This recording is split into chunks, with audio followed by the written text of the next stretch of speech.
Preparing.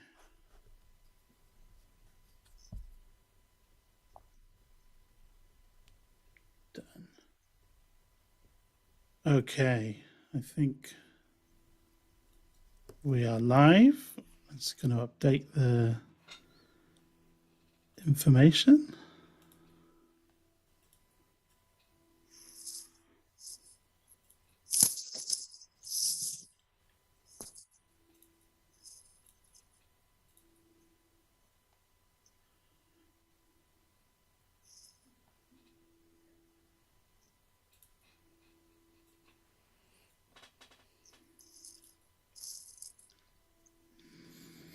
All right. I think we're going.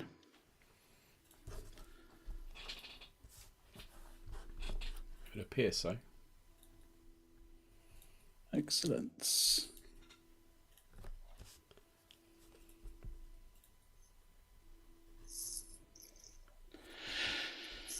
Okay. Right. Hello and welcome to the Youth Work State of Mind podcast. It's the podcast that hopes to encourage and equip anyone who works with young people in a ministry context. As ever, I am joined by Ben Green. I'm David Harris, of course. I've got to introduce myself. That's really important for podcasts. And Ben Green's with us, the Diocesan Youth Advisor for Blackburn Diocese.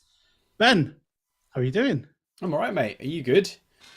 Yes, I'm doing well, thank you. We've just had a week off for half term. How was your half term? All right? It was lovely, yeah. It's full of cousins of different varieties. So, yeah. Full of cousins. Yeah, my cousins, Hannah's cousins, and my nieces and nephews. Yeah, been fab. Full of people. Excellent. Which is good. Good. I went to the Trafford Centre with... Which is also full of people. Which is probably full of other people's cousins as well. Probably.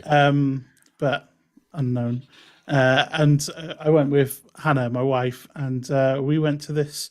We were feeling a bit hungry. We wanted something kind of sweet to eat, and we found this like bakery place on the top floor, and we had this amazing. It's like a cookie. They called it a cookie pie. It was like a layer of cookie, and then it had like Nutella and Kinder Bueno things in the middle, and then a bottom layer of cookie, and it was like cut like a pie, and this thing was amazing. It was just incredible. Was it Finch Bakery? I don't know. I don't know. I can't remember the name. I've just given them a massive shout, but I have no idea who they are. But Lancashire Bakeries, mate, they're the way forward. But, yeah, cool. There we go. That's fun. Brilliant. So that was my weekend. Over the next hour, we're going to be discussing today's question, which is, how do we start youth ministry from scratch? If you're watching us live on YouTube, welcome along. Please feel free to get involved with the discussion by writing in the comments any questions you'd like to ask our guest today about our topic. And if you're listening to the audio version of this podcast and want to join in with future live streams, make sure you follow us on Instagram at Youth Work State of Mind to get notified of future podcasts so you can join in with us. All the information will also be in the show's description with whichever podcasting app you are using. But before we get to our topic today, we need to introduce the people who we're going to be tackling this question with. So first up, we have Martin. Hello, Martin. Hello. Hello. Good to see you there. Please, could you just give us a little information about yourself, kind of who you are, what you do, and if you could please tell us your favorite useless fact. Oh gosh, I mean, so first of all, because this is obviously the first thing to say, I collect useless facts. So I find useless facts really interesting. And of course, you've given me warning that I need to come up with this, and this has given me like sleepless nights trying to come up with the best useless fact that I know. So we'll get to that. My name is Martin Saunders. I work for an organisation called Youthscape. You can see the logo behind me, but probably not the right way around. But I'm here in the Youthscape offices. We are a national youth ministry organisation. I'm also the youth worker in my local church in Reigate in Surrey, and I have 4 children of my own with my wife Jo, and 3 of them are now teenagers, which is absolutely terrifying. Showing me up as a fool and a charlatan. My favourite useless fact. Well, if you know this, then I want you to tell me, and then I'll come on to a better one. So, do you know what Buzz Aldrin's mother's maiden name was? Right, so no. Genuinely, Buzz Aldrin's mother's maiden name was Moon. Isn't that incredible? That's fab. Isn't that mind-blowing? What a wonderful useless fact. I love that. That might become one of my favourites. You've collected them well, I have to say. Really good. Look at that. Sit back and go, yeah, that was good. That landed well. That was... Yeah. I like it. That's a great fact. The bar's set. It's high. Cool. Thank you, Martin. Our second guest is Emma. And the same for you, please. Please, could you just give us a little bit of information about yourself and then your favourite useless fact? Hi. So I feel like I'm unlike Martin in that I have not collected any facts. But anyway, we'll get on to that as well. But yeah, so as you said, my name's Emma and I live in Manchester. I've been a youth pastor for many years, but now I work for Elim. So I work with Limitless, which is their youth arm, and I am a pioneers developer, which is basically starting youth ministries across the UK in different places, working with churches who want to start a youth work and working with them for 6 months to a year, and hopefully building a successful youth ministry that they can then continue. So that's what I'm working at the minute. Don't have kids, have an awesome cat. Yeah, and also DJ. So I love music and also DJ as well. So my useless fact. I just want to start though by saying, is there any fact that's useless? I feel like all facts are just great. I mean, even that moon one, that's just, surely there's some use in that somewhere. Basically, probably a preach or something, Martin, you'll put it in. So, useful. But my one, again, I was like, I don't know. I have no facts stored in my brain, but also then had to go searching. So looked on Instagram for some good ones. The one I like the most, I don't know if you guys know this, but is about the Matrix, the film. And the green stuff that falls behind the Matrix, the ones and zeros on all that binary code. Apparently, it's actually sushi recipes. That's fab. So the guy making it, he turns the sushi recipes in his wife's kitchen into binary code, and that's actually what's falling behind the Matrix. That's amazing. Brilliant. That's like when people get Chinese kind of tattoos, isn't they? Yeah. And then they've got like, what does it actually say? Barbecue pork bun up their arm. Yeah. Fantastic facts. Love them. Brilliant. If you have any useless facts in the chat, if you're watching along live, do put them in and we'll come back to them later on as well. But thank you for those. That's my favorite at the moment is that a kangaroo can't physically hop if its tail isn't touching the floor, which I found was you always see images of kangaroos that have got their tails up in here as they're jumping, but yeah, there we go. It's not really useful. I'm sure it is to them. I'm sure they find quite useful. To kangaroos. Yeah. Very useful. Yeah. There we are. Right, we've reached the part of the show where we have one of our kind of cool little fun features that we like to do. And this time we are introducing a new feature. Woo! We are introducing a new feature called If Youth Work Was, where we attempt to sum up youth work if it were something else. So for this episode, we're going to be asking our guests, if youth work was a plate of biscuits, what would that look like? What kind of biscuits are on the plate? Maybe the plate looks like something. I don't know. If you're watching along with us live, feel free to just suggest yours in the comments as well. Let's start with Emma.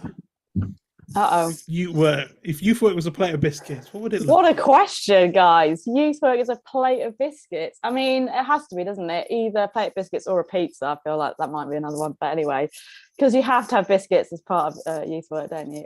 I feel like it would have to be multiple things. I don't know about you, Martin, but just like I feel like youth work is many things. So that has to be represented in many different kinds of biscuits. And obviously your favourite one. I'm not sure what biscuit is my favourite, to be honest. But I like one of the first things I thought of is cheesy, not a cheesy biscuit, but is a jammy Dodger, because it needs to have a heart at the centre of it.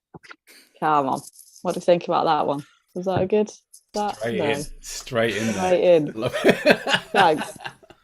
So that's definitely on the plate. I feel like, Martin, do you want to do have you got another one? Got multiple. Yeah. I love the fact that you introduced this as a cool new segment. I think the listener will be the judge. Well, I think first of all, really important just to flag any allergies in the room. So nothing with nuts in, a very important sort of principle with youth ministry, isn't it? So I thought about this. I thought the danger with youth ministry is that am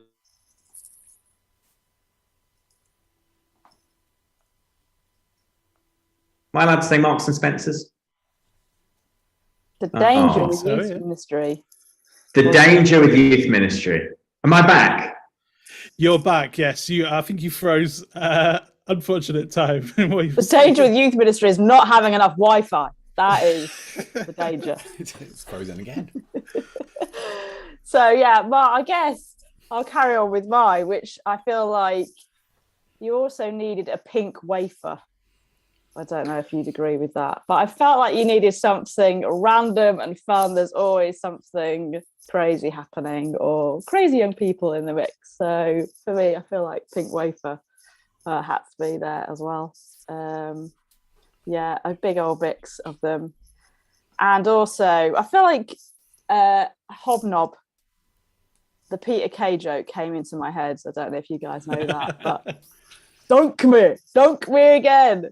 I feel like in the youth work, you need some resilience there. You need to be able to be dunk again, sure baptism, but also, just the resilience of youth work. I feel like you need a good mix of biscuits there.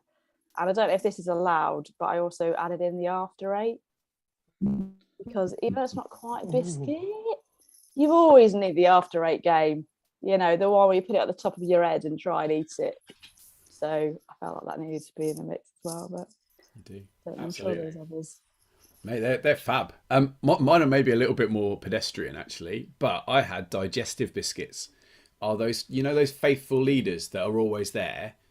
They're every week without fail. They're there. They're there before everything else, and they're also there at the end clearing up.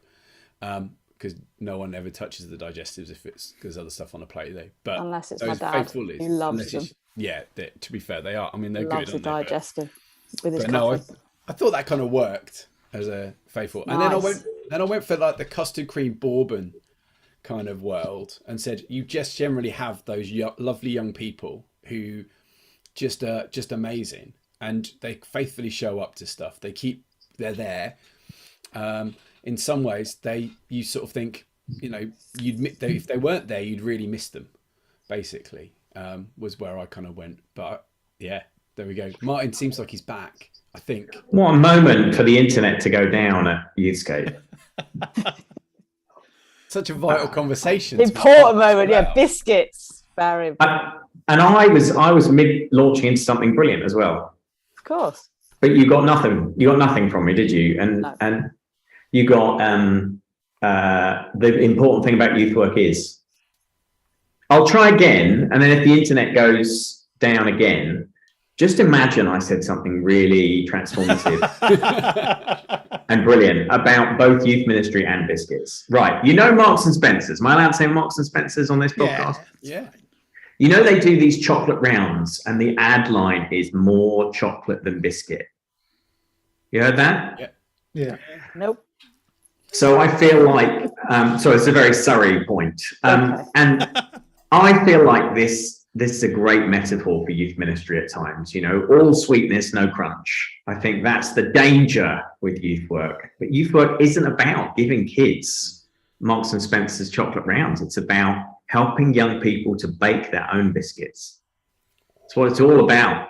So it's homemade biscuits, a plate of homemade biscuits where the young people go away, they learn how to do it, they get face to face with the oven, and then they create the biscuits themselves.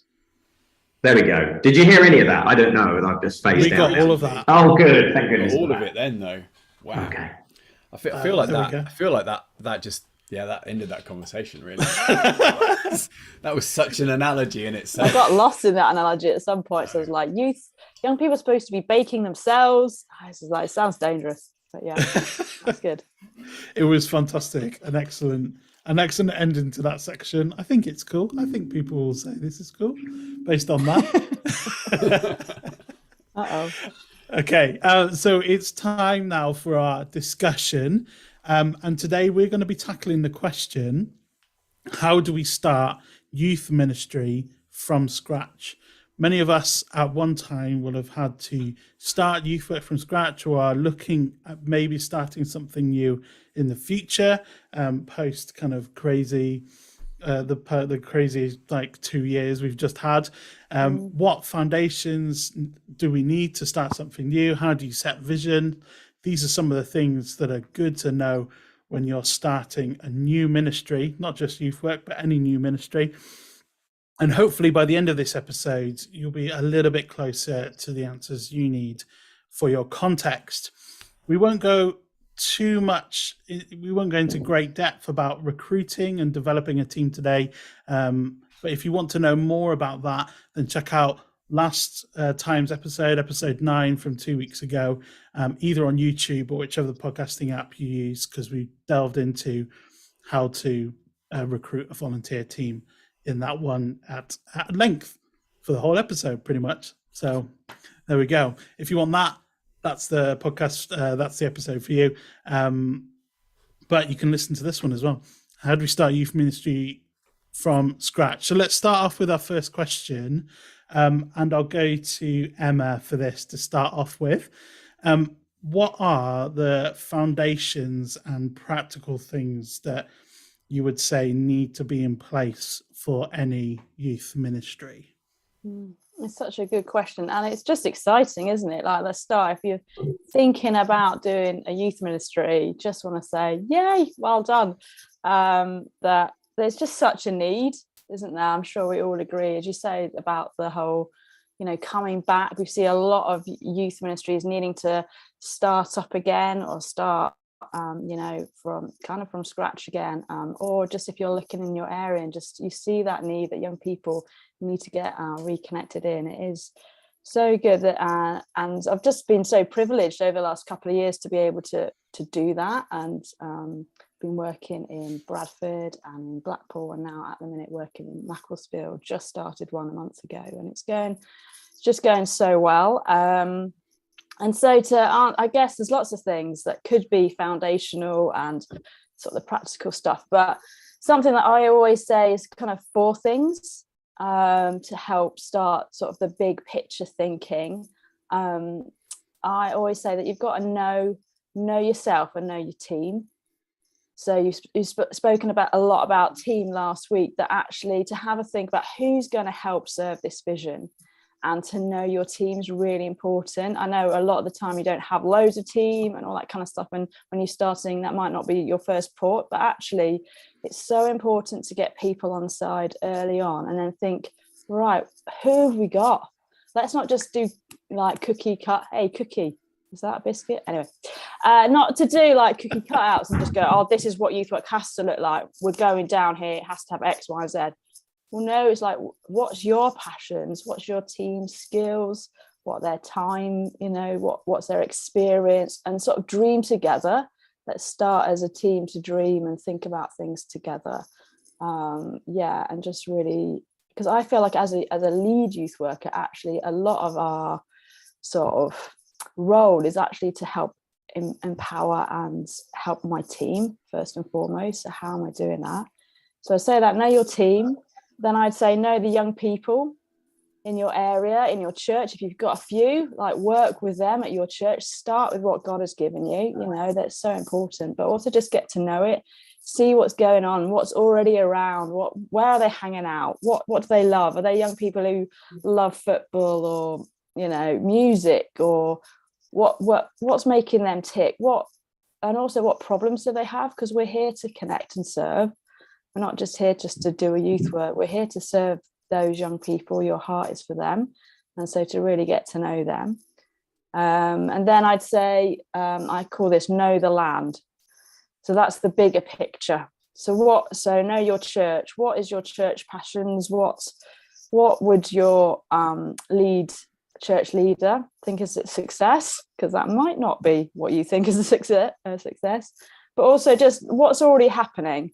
Is what's the schools in the area? What are they doing? Is there a youth work down the road that actually you could join in with rather than start your own? Or, you know, could you go and serve somewhere else? Again, that kind of what is the need in the bigger sort of picture. And then know God's voice is something else as well. Is ultimately the most important thing, really, is to come back, you know, just time and again, pray. What is God saying? Have you already had any prophetic words or any insight over this? Come back to that, but also just obviously ask for that. And then therefore, you know, it's whatever God is saying, that's what we need to be obedient in, isn't it? And that really is the higher voice that we're obviously listening to. So those sort of 4 things I always say is really important. Just know yourself, know your team, know the young people, know the land, and know God's voice. And sort of therefore those things together will then really influence the way forward and what it looks like. Because I say youth work doesn't need to look like the same every time, but that kind of gives you a broad basis to sort of build something on. So that's where at least I'd start. I hope that's helpful there. That's brilliant. What would you say, Martin? I think everyone should just go back and listen to what Emma just said, because that was awesome. Should write that down. So I don't want to repeat anything that she's just said, because I think it's brilliant. A couple of things that I would just throw in. Right at the start, you need to know what you're aiming to do. So you have to have some aims in place. And I think one of the things I really believe in youth ministry is evaluation, which obviously comes much later on.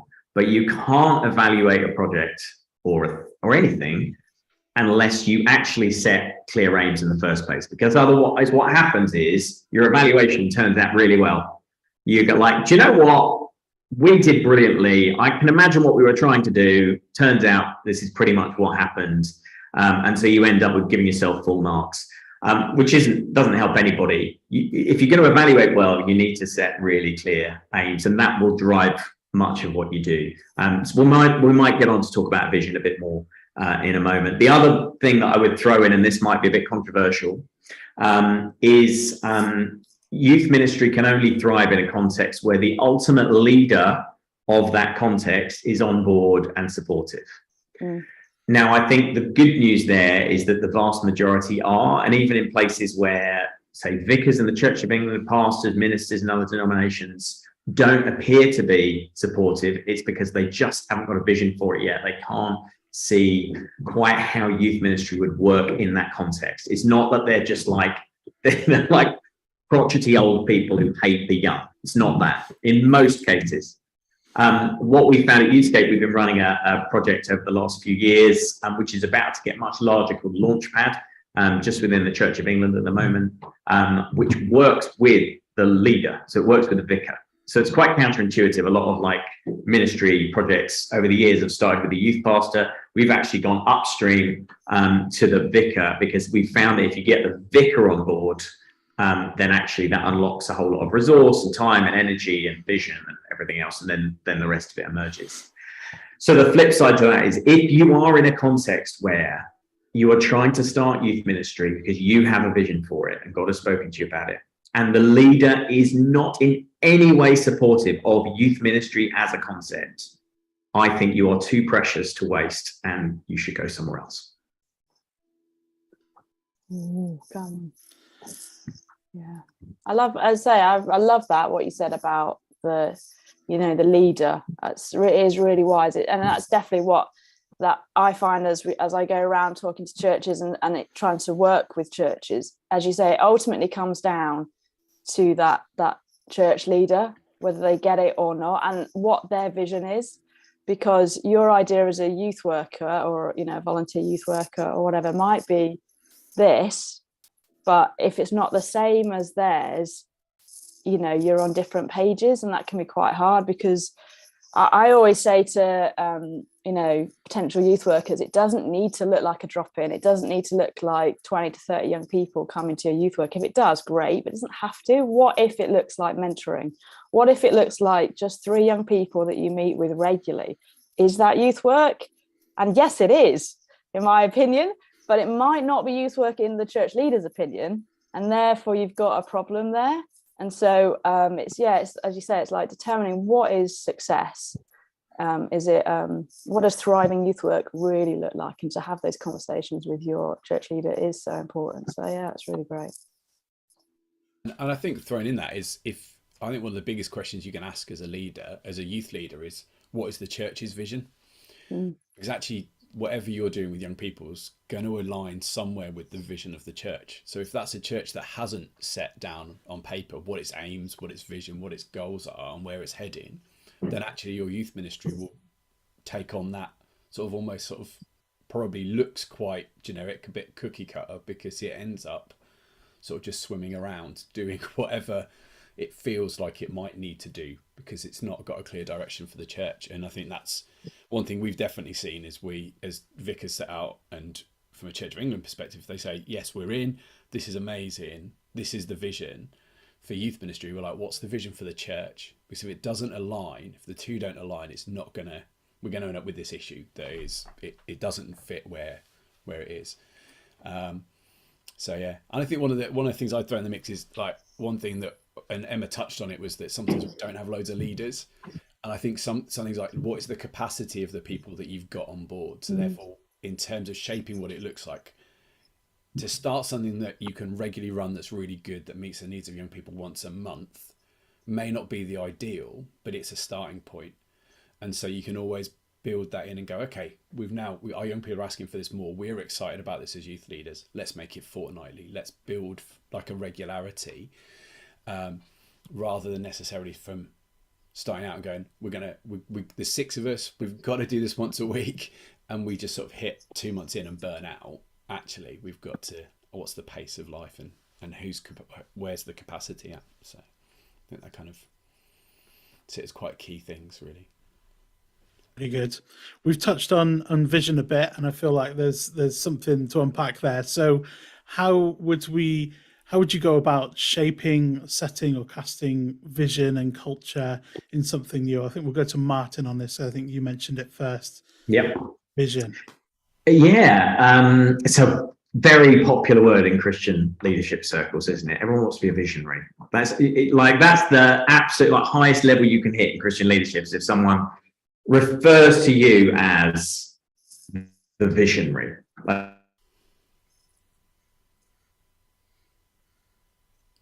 Oh no, I think Martin's cut out. Oh, I cut out again. He's back. Oh, how much did you get to? Because I was mid-rant then. Yeah, no.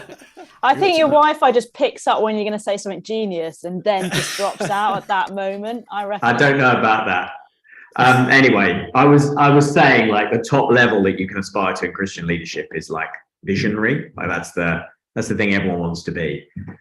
I think vision starts with listening. Is really what Emma's just said. There's time for action, and I sound like Ecclesiastes. There's a time for action, but there's a time also for listening and listening to God and seeing what's going on, and listening to lots of different people, listening to the voices of young people, of people who might be in your team, of other people in your church. And so I think you need to remind yourself that just because you've got a bit of an urge to do something, you don't have to launch straight away. You don't have to just go from I must do youth ministry to the first thing I should do is just start. I understand that school of thought. I don't subscribe to it. I think you're much better off actually taking time to ask God, what is the vision for this thing? What is it we're being called to do?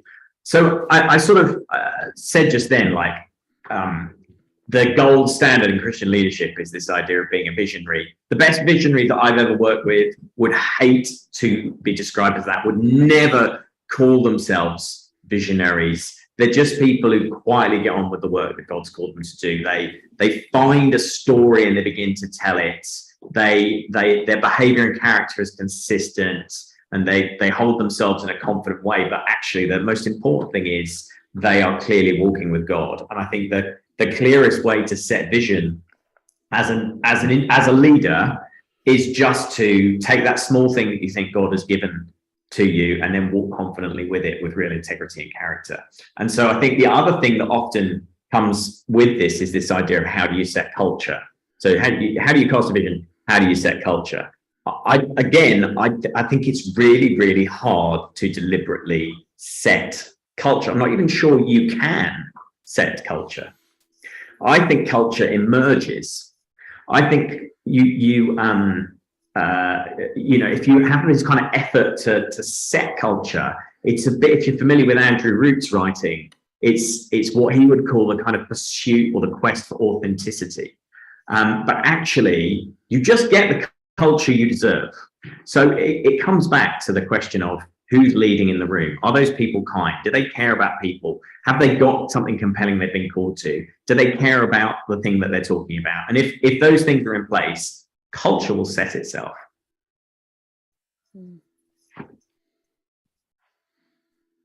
I think you're right, but I do want to. I'd say maybe you can set culture in some ways as well, though. I think you're totally right in terms of culture is who you are, isn't it? So ultimately, it's integral to you. So if you're in that room, you are setting culture. Your team is your team. They need to know that, as you say, kindness and what you speak out. But I think also you can be intentional about setting culture. I think I used to be a teacher. I used to be a primary school teacher before all of this, Joy. And at the start of the year, I used to just write myself like a paragraph of like, this is what I want to see in my classroom. This is the culture in my classroom. Yes, the school, but when those kids come into my class, this is what it's going to look like. And then I would try, and be intentional about that. And I think as a team, you can also do that. I think, yes, it's definitely integral, but also to come together and to say, this is what I want to see as part of what we do. And actually, you touched on it there. I think you said something like, tell the story, like have the story and then tell it. And I think there's something really powerful about telling, about putting words and speaking it out. So to speak out the vision that you want to see, because some people are great at seeing that vision. I'm somebody who just picture. You tell me something and I've seen it. So careful what you tell me, because I have a visual mind. But some people are really great, aren't they? Just seeing that vision, I can see this room is full of kids or whatever. Other people are I can't see that.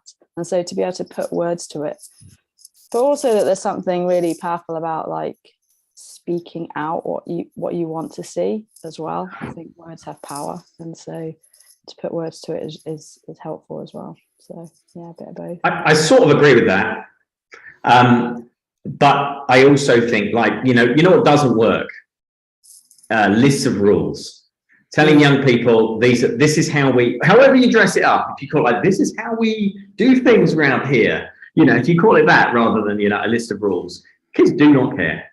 They will not listen. They will not. They'll actually, if they find a boundary, you're like, okay, you're going to set me a boundary, I'm going to actually push against that. What they care about is the authenticity of people's lives. So I agree with you in terms of the speaking out, but I think where that really works is in your leadership team. I think it's if you're living with a vision and with, if you're carrying a story, gosh, it's a very Pentecostal word. I don't know where these are coming from. If you're carrying something, then the way that works itself into culture is by you sharing that with your leadership team and then inviting them to hold it and walk with it well. I think the moment you start telling kids how we do things around here, they go, no, we don't. We'll do it differently, and they'll push against it. Yeah, definitely. Culture is often caught rather than taught, isn't it? So it's well, it is. So therefore, actually, that as leaders, you seek to set a culture, and you therefore live that out, and the young people are the ones that pick up on it. And that's where you see youth ministry really kind of I guess really kind of catch young people, is where they go, I come here because it's those phrases you hear. I come here because I belong. I felt like I walked in the door and I like I could own this, or the people loved me and they cared for me. And I think that's what we're talking about, isn't it? It's going, how do we do that? And I think there is something like, you know, I guess reality is we work with we kind of work with loads of leaders that say, actually, well, like, my vision quite often is just setting up a group. And I think that's the sometimes the struggle is just having a group isn't a vision.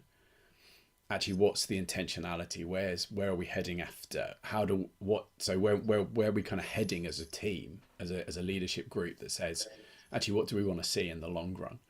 Like, I guess like for me, regularly people say to me, like, what's your vision for youth ministry? And I'm sat there and I go, well, my vision is that young people leave here and they're so deep rooted in faith that we're excited about where they go.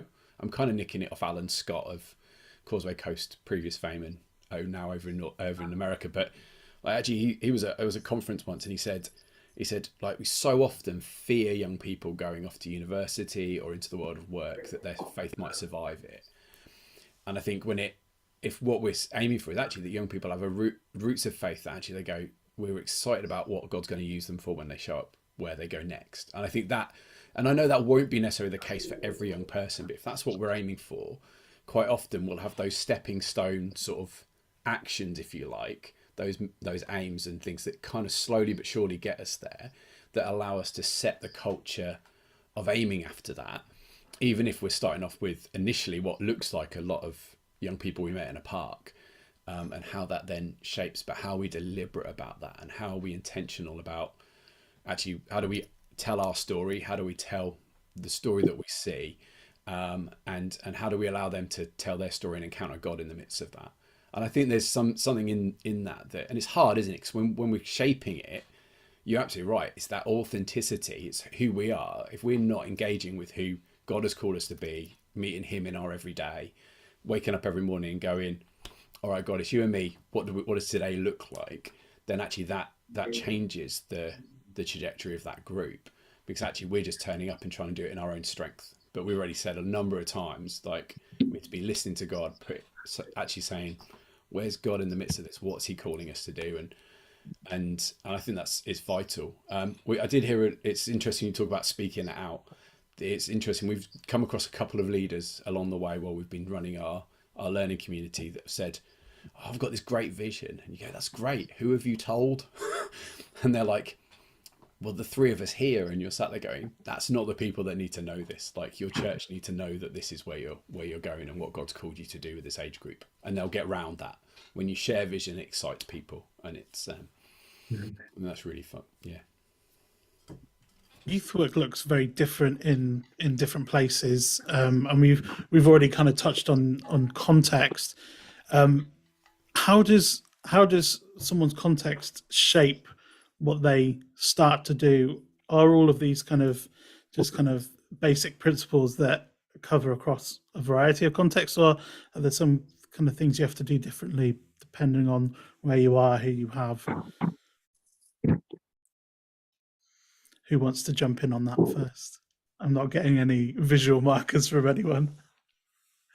I'll dive in. I think one of the things about context is, given that I work and cover Lancashire, we have got old mill towns, we've got coastal towns, we've got rural communities, and everything in between. So we have a couple of cities, but they're not massive cities. But I guess the key is kind of, and we've said before, and this has been said a number of times, is listening to what the need is, hearing where young people are at, what it looks like for that rural community that quite literally require, like, there's a bus every 2 days coming through there, or there's a bus for it a bus to school every morning and a bus home, and that's it.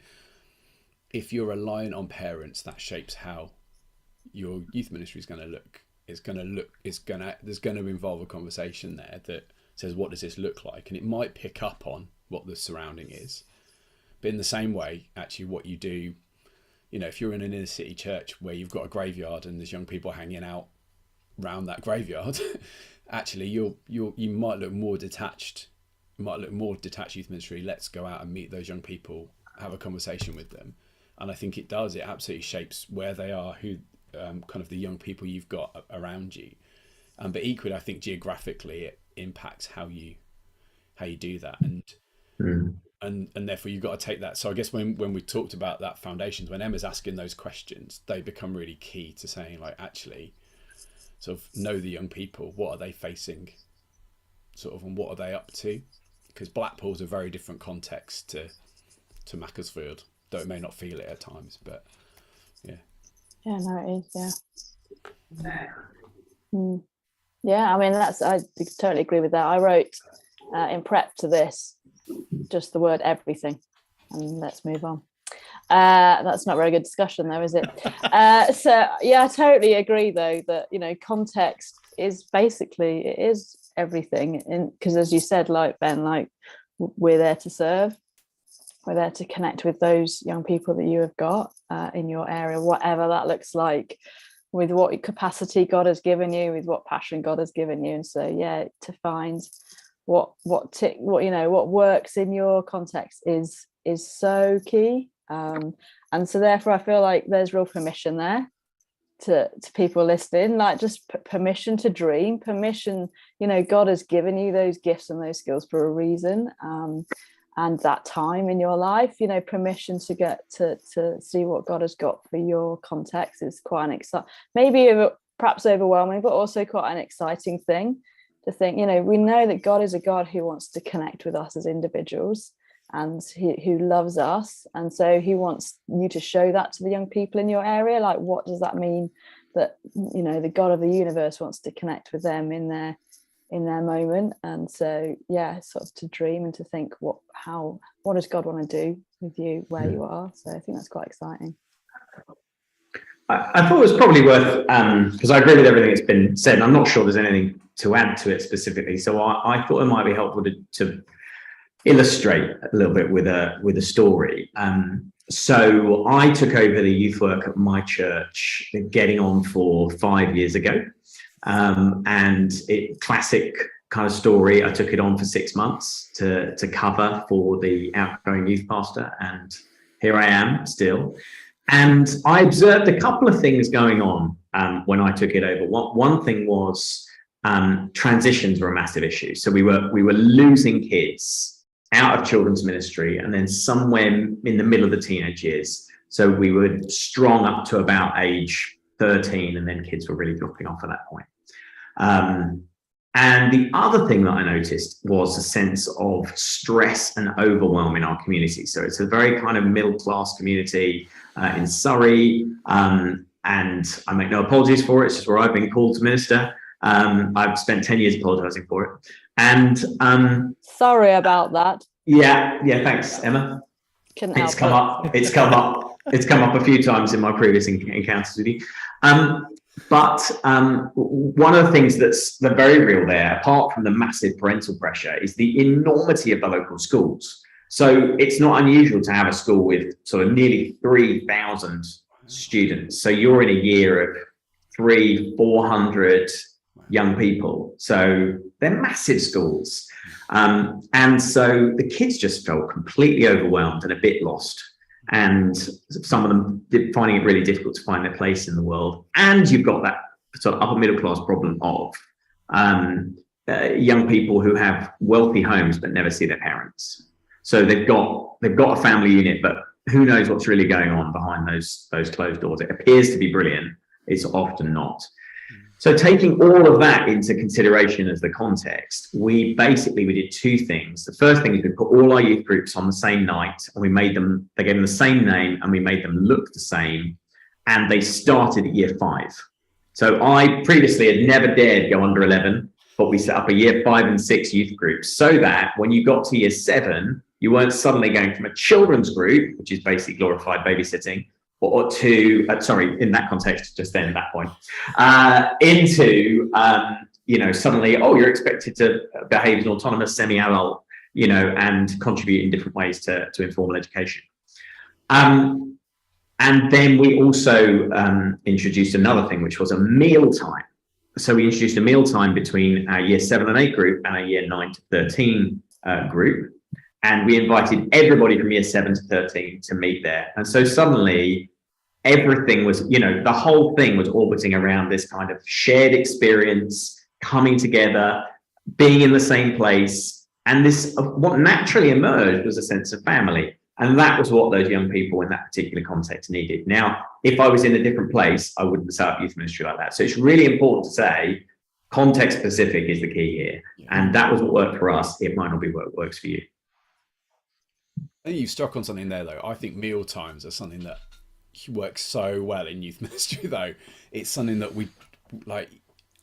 You can't escape it. Like you say, it may not work other places. Sometimes it looks very different depending on where you are. But it's amazing when you put young people around a table together. Actually, conversations happen that you never expected. And I think sometimes we possibly have this. And this kind of goes through all of it. Like I think we sometimes think it's got to be big. It's got to look amazing. It's got to be flashy. It's got to be, and there's a place for that. And don't hear me wrong, but actually that small is beautiful kind of approach says actually with this handful of young people, like God's going to do something really deliberate with and really special with. And so, and I think that's a massive encouragement that actually when you think you've got 3 or 4 young people, don't be scared to dive in and do something that maybe you think seems really ordinary, but actually will meet their need and meet them in a way that they're not necessarily expecting. I think it always strikes me, meal times. It's always the cars, isn't it? It's late nights on residentials and in cars. That's often where you find the best conversations happen because no one's looking eye to eye. And meal times, and they're the 3 spaces that you find, and it's often that's where people let their guard down. And seem to feel like that now's the time to open up. So, big fan of meal times, mainly because I love food. But yeah, it's sort of good. Hence, plate of biscuits existed right at the beginning of this. Awesome. So you're thinking about how to set things up. We're thinking about culture and setting vision. Mindful of your context, and you've kind of gone through all of those steps. What is the next step in setting up your group or your ministry? Where should you go next as you're setting things up? Let's go, Martin. Oh, thought you were forming an E. I was, and then I changed. Wow, that is the kind of crazy maverick thing that happens on this podcast. I love it. So the most important thing to remember, this is my sort of Springer's final thought, if you like, if you're old enough to remember what that is. Whatever you do in youth ministry, your end goal is not to create a youth group. That's not your goal. Your goal is not to grow big. And that's always been the big pitfall that's slipped me up as well. This idea of like, what are the numbers this week? Let's get bigger. That's not the goal of youth work. The goal is not to get kids into church. That is not the goal of youth work. Your primary role as a youth leader is to introduce young people to the person and the presence of God and then get out of the way. That is your primary role. So I would say try to create context frameworks for faith formation. I think that's your goal. I think I would advocate for doing anything you can that helps young people to experience God's presence. So often that's about times of worship and spiritual practice, and then also equip them with the tools that allow them to connect with God day after day in their own life, in their own time. If you do that, then you will have been successful in youth ministry.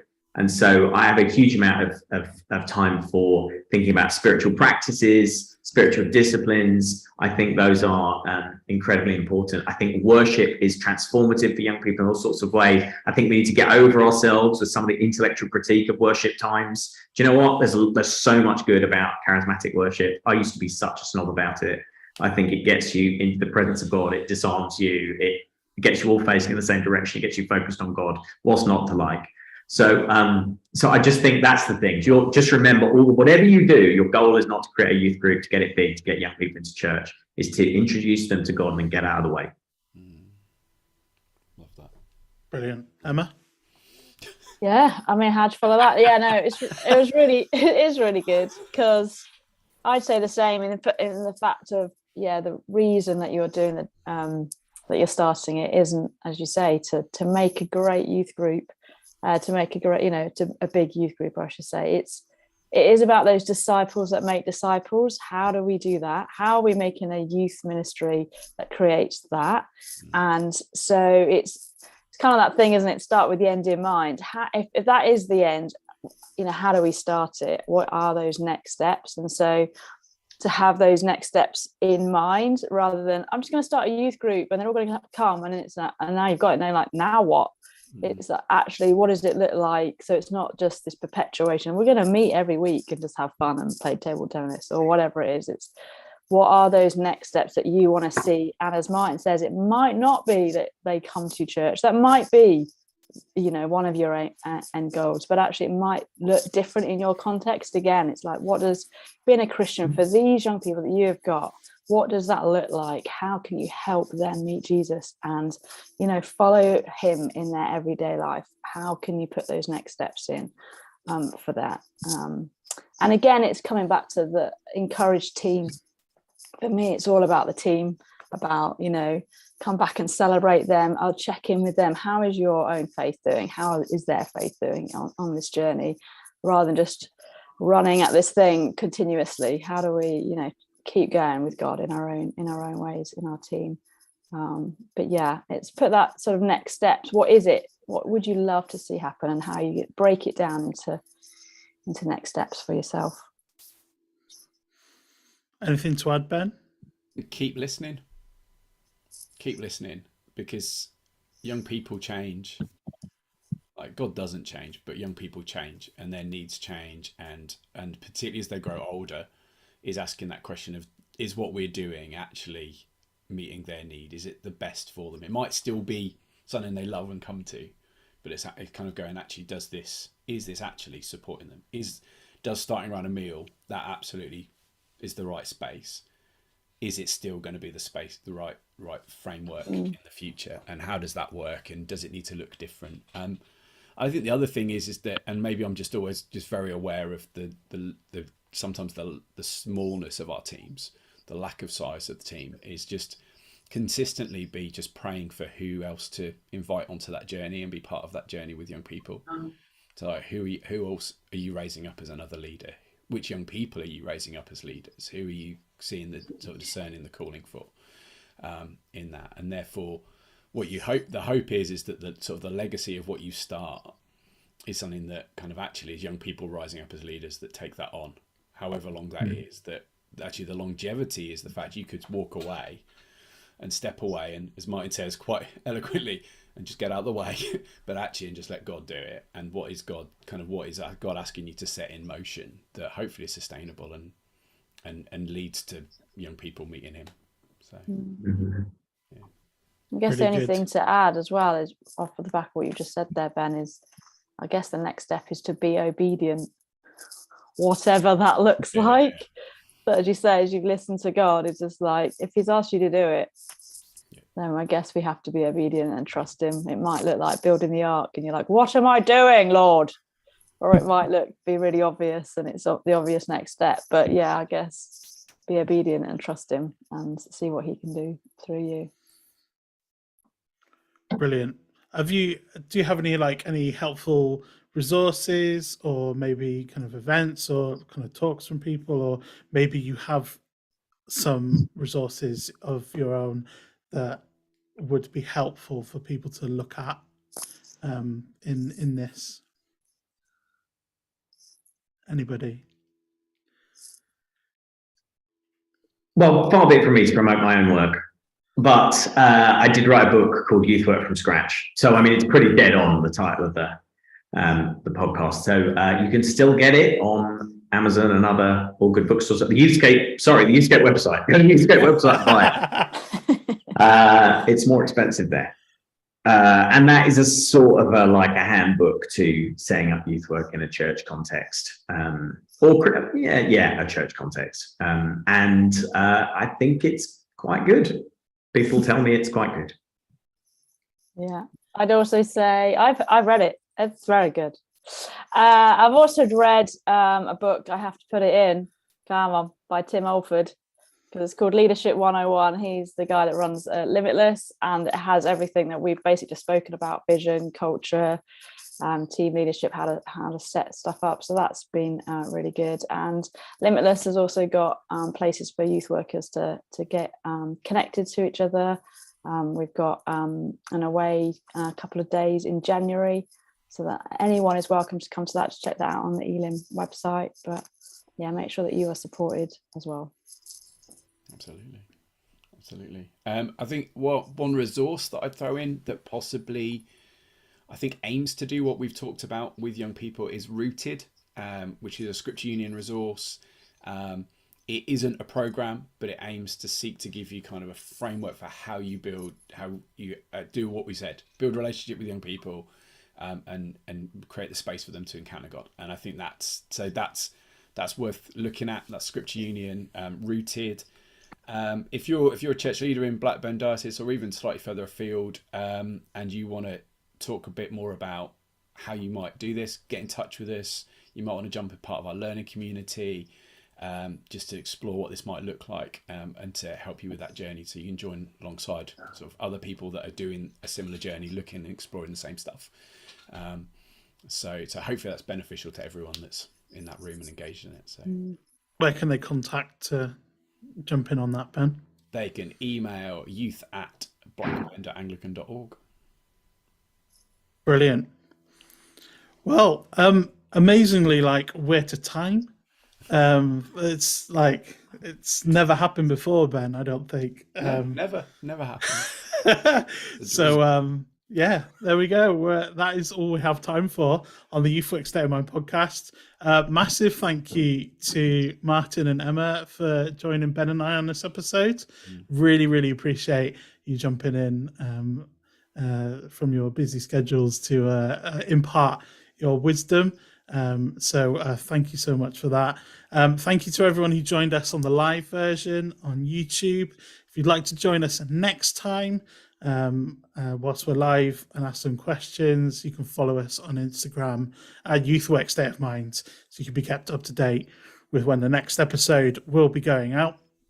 There's going to be an audio only version of this podcast episode going out on the 4th of November, which will be available to hear wherever you get your podcasts from. And if you've enjoyed the podcast, we'd love to hear about it. So please do leave a review or a rating if your podcast provider has that feature. I know Apple Podcast does. So if you're listening there, please do that. It really helps us reach more people with this amazing wisdom from our fantastic guests, and Ben, of course. Ben has the wisdoms too. Thank you so much for joining us. We're going to be taking a small break, but we will be back soon with some more episodes. We've got some in the pipeline. We just need to find some guests, don't we, Ben? We do. We do, yes. So yeah, do follow us on Instagram, and we'll keep you up to date with when the next episode is going to go live. But until then, goodbye. Thank you for joining us.